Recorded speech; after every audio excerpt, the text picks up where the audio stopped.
بھائی صاحب سب سے پہلے تو آپ کے بارے میں افواہیں اڑی ہوئی ہیں کہ آپ پارٹی چھوڑ رہے ہیں، نون لیگ سے ناراض ہیں، کس حد تک درست ہے؟ میں نے بھی سنا ہے جی، کچھ نیوز اردو نے کوئی میسج ڈالا ہے یا ٹویٹ کیا ہے کسی نے، مجھے کسی ایسی بات کا علم نہیں ہے۔ تو آپ کے معاملات ٹھیک ہے پارٹی کے ساتھ اور آپ پارٹی میں ہی رہیں گے؟ جی بالکل، میں پارٹی میں ہی ہوں جی، میں یہاں سے گھر ہی جا سکتا ہوں۔ صاحب مگر ظاہر اطلاعات اس وقت افواہوں کو میں تقویت ہوئی جب مفتاح اسماعیل صاحب، مصطفیٰ نواز کھوکھر صاحب ظاہر ایک فورم شروع کر رہے ہیں، اس کے سیمینارز کا سلسلہ بلوچستان سے شروع کر رہے ہیں، آپ بھی اس کا حصہ ہیں کہ شاید کوئی نئی پارٹی کی طرف معاملہ جا رہا ہے۔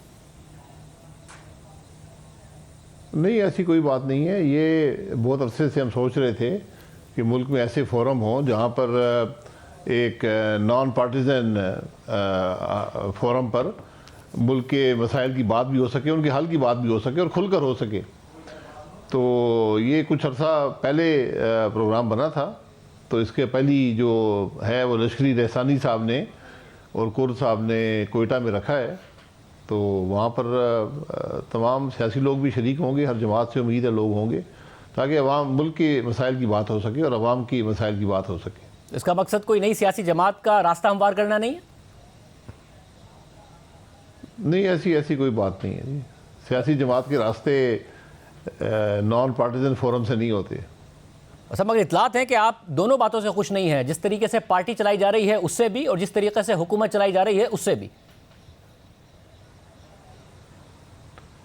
نہیں دیکھیں، میرے خوش ہونے کی بات نہیں ہے، ایک جماعت ہے وہ کام کر رہی ہے، حکومت میں یقیناً بہت سے فیصلے کرنے کی گنجائش موجود ہے جو کرنے چاہیے اور جلد کرنے چاہیے۔ تو میری یہ رائے ہمیشہ رہی ہے، آج بھی ہے، کیونکہ جب حکومت لی گئی تو اس وقت جو حالات تھے، اس کے بعد ایک بہت بڑا سیاسی سرمایہ جو ہے وہ پی ایم ایل این نے ادا کیا ہے حکومت چلانے میں اور مشکل فیصلے کرنے میں۔ بہرحال یہی ملک کی ضرورت تھی اور کوشش جاری ہے کہ ملک کو استحکام دیا جائے۔ صاحب اگر آپ کی جو ناراضی ہے وہ اس بات سے بھی نظر آتی ہے، آپ نے کہا اہم فیصلے کرنے کے، ایک ایسا فیصلہ کیا گیا جو نہیں کرنا چاہیے تھا، وہ تھا مفتاح اسماعیل صاحب کو ہٹا کر اسحاق ڈار صاحب کو وزیر خزانہ بنانا۔ نہیں، میری کوئی ناراضگی نہیں ہے، وزیر جو ہوتے ہیں وہ وزیر اعظم کی صوابدید پہ کام کرتے ہیں، جسے کہتے ہیں کہ ان کے پلیجر پر کام کرتے ہیں۔ تو وزیر اعظم صاحب نے سمجھا کہ اب مفتاح اسماعیل صاحب نے ریویو مکمل کر لیے ہیں اور اب جو ڈار صاحب کا تجربہ ہے اس کو استعمال کیا جائے، یہ ان کا ہی فیصلہ ہے اور یہ ان کا ہی حق ہے۔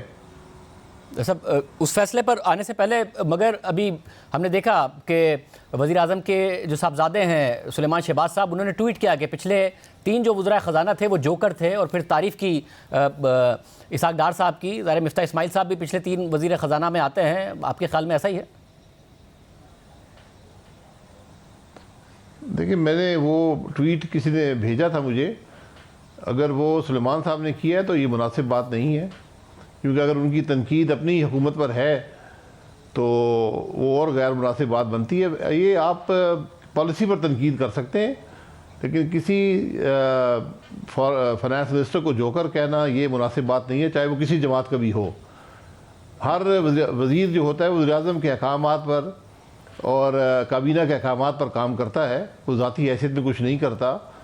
اس لیے جو کچھ مفتاح اسماعیل صاحب نے کیا اپنے دور کے اندر، وہ شہباز شریف صاحب کے احکامات پر اور کابینہ کے احکامات پر ہی کیا ہے۔